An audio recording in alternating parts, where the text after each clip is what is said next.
Bon, les élections présidentielles au Cap-Vert sont très importantes, je dirais stratégiques pour le futur de notre pays. La pandémie a provoqué une grande dévastation économique et sociale. Il y a le problème de chômage, les problèmes de l'augmentation de la pauvreté, il y a la question de l'inégalité, inégalité sociale, inégalité entre les îles, entre les îles et diaspora, il y a beaucoup d'inégalités et il y a aussi les problèmes de stagnation économique. Le président de la République, après les élections, doit travailler avec le gouvernement, avec les autorités municipales pour reconstruire les pays, pour garantir la croissance économique, la création de l'emploi et aussi le combattre à la pauvreté et les inégalités au Cap-Vert. Mais le président de la République au Cap-Vert, il n'est pas gouvernement ni l'opposition. Le président de la République au Cap-Vert, c'est l'arbitre de le jeu politique. Et nous devons travailler pour fiscaliser l'action gouvernementale,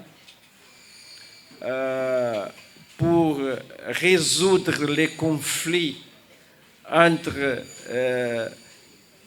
le gouvernement et le Parlement, les gouvernements et les autorités municipales, les gouvernements et les partis politiques de l'opposition, les gouvernements et la société civile.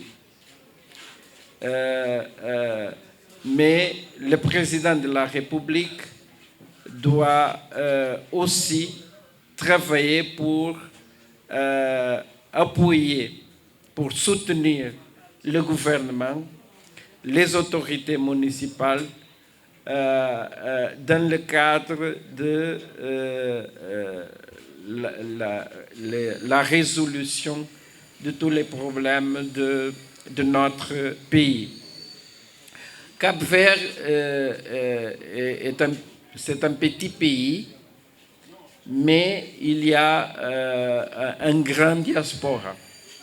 Et ici au Sénégal, le pays plus proche de Cap-Vert, nous devons travailler pour garantir la meilleure insertion des Cap-Verdiens qui résident ici dans les processus politiques et sociaux du Sénégal, mais aussi garantir les conditions pour une participation plus effective dans les processus politiques au Cap-Vert.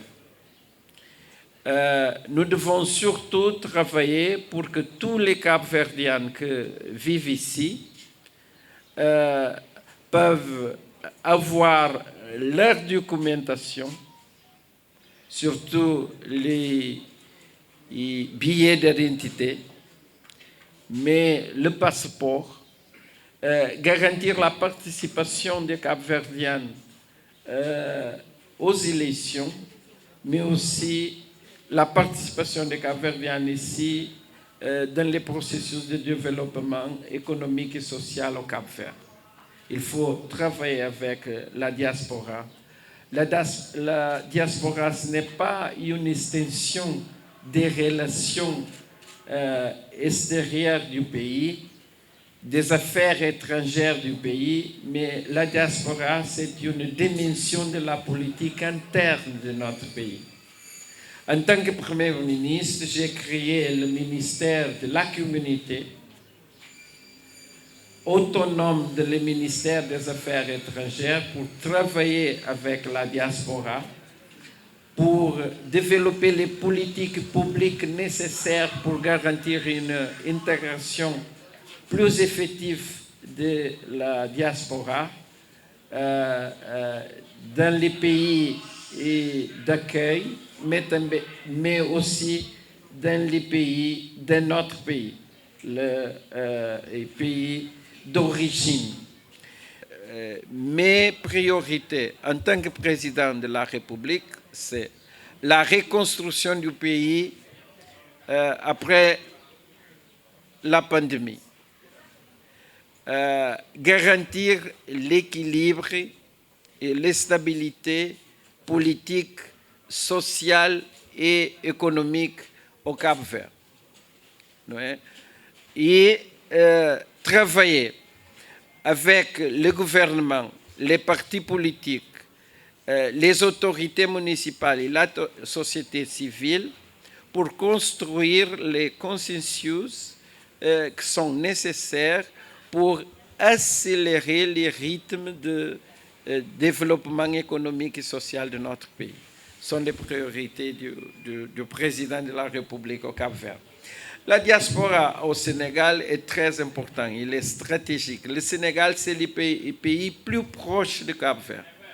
Il faut travailler pour renforcer les relations d'amitié et de coopération entre nos deux pays, pour garantir la meilleure insertion de la communauté capverdienne ici au Sénégal, mais aussi pour garantir la meilleure insertion de la communauté sénégalaise au Cap-Vert. Et garantir que la communauté ici peut avoir la documentation nécessaire pour acquérir la nationalité capverdienne et faire tout ce qui est possible pour que la communauté ici au Sénégal puisse participer activement dans les processus politiques au Cap-Vert. Mais la communauté ici est stratégique et très importante pour le développement futur de notre pays.